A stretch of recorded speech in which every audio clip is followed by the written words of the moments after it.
Let's be honest, it's nearly impossible to have a conversation about natural hair without getting into natural hair type and texture. For example, you'll often hear questions like, what's your curl pattern? Do you have high porosity or low porosity hair? Are your curls more 3A or 4C? We often use the hair typing system to discuss commonalities, or to get product recommendations, or even just to better understand our own hair. Hey Birdies, it's me, Star, senior social media editor, natural hair enthusiast, mixed girl, and the host of Crowned, a series where we talk all about the history of black hair.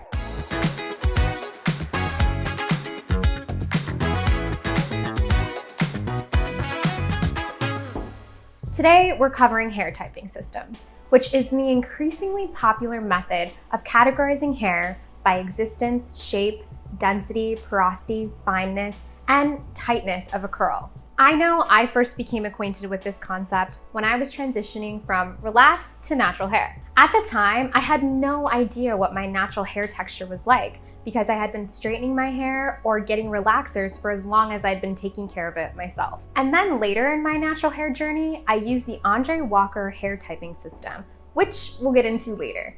But this helped guide me towards products that were formulated with my curl pattern in mind. Even now, so many natural hair products are made with a hair typing system in mind. Not to mention, it's pretty much the basis of how we talk about natural hair ever since the resurgence of the most recent natural hair movement. But where did hair typing come from? And why is it such a major part of the natural hair conversation today? Hair typing has been around since the early 1900s. Hair typing in the 20th century was about racial categorization to support racist ideologies. One of the earliest examples of hair typing was invented in 1908 by Eugene Fischer, a German Nazi scientist who created a hair gauge in order to determine Nimbians' proximity to whiteness based on their hair texture. Then, in 1948, another informal hair typing system was the apartheid pencil test. It said that if an individual could hold a pencil in their hair when they shook their head, they could not be classified as white. So when we really look at it, the origins of the hair typing system were to compare and to contrast the amount of whiteness a black person displayed. Despite the racist origins, the current hair typing system we use so widely exists for a different reason.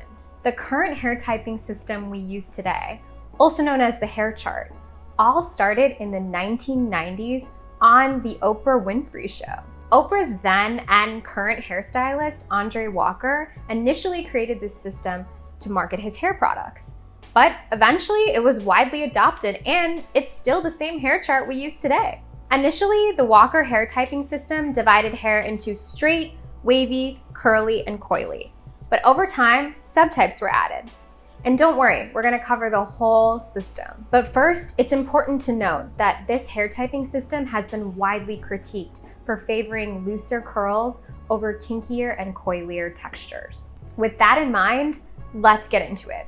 Buckle up. So the first thing to know is that the Andre Walker hair typing system categorizes hair with a series of letters and numbers with 4C on the coiliest side to 1A on the straightest end. First, we have the 4 range, which describes the kinkiest and coiliest curls on the spectrum.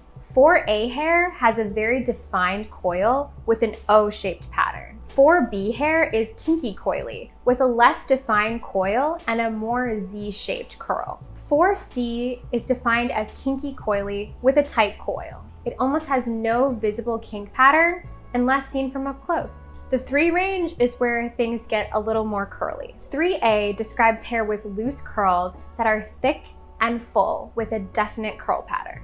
3B is curly with tight curls and a medium amount of space between curls. 3C hair has corkscrew curls that are very tightly curled together. Then there's the 2 range. 2A hair has loose waves in an S pattern. 2B hair has defined waves that can be a little resistant to styling.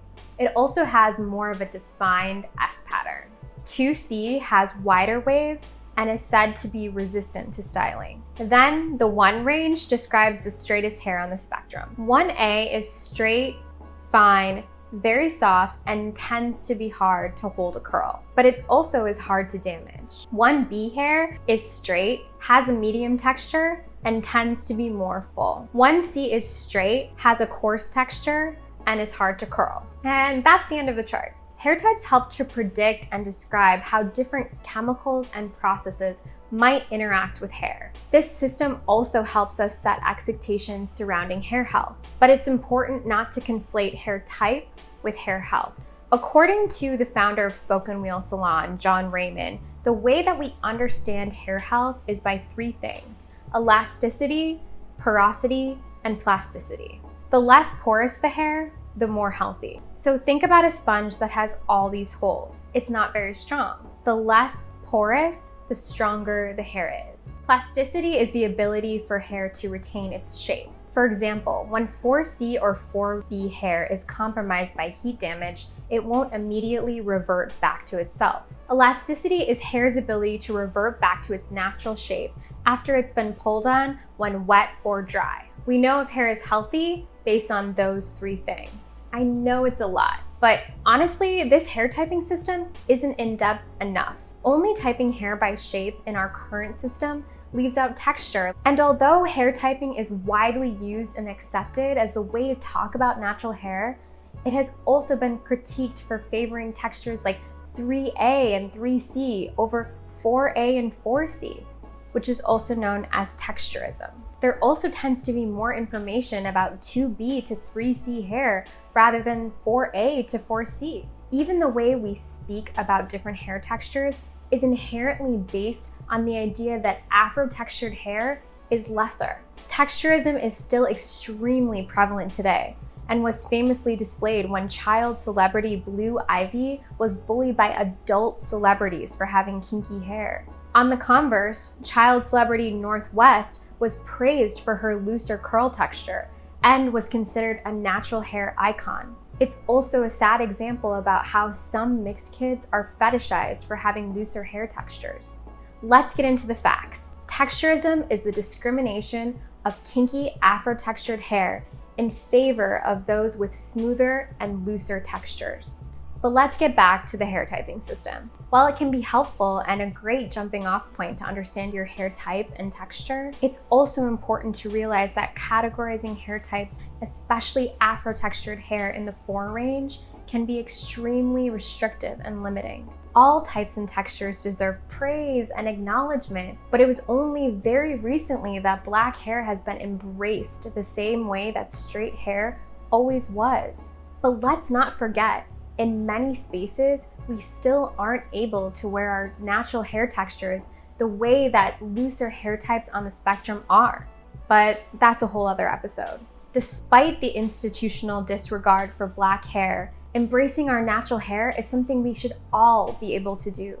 But it isn't so easy for everyone. But everyone, especially the black people in our society, should be afforded the information to do so.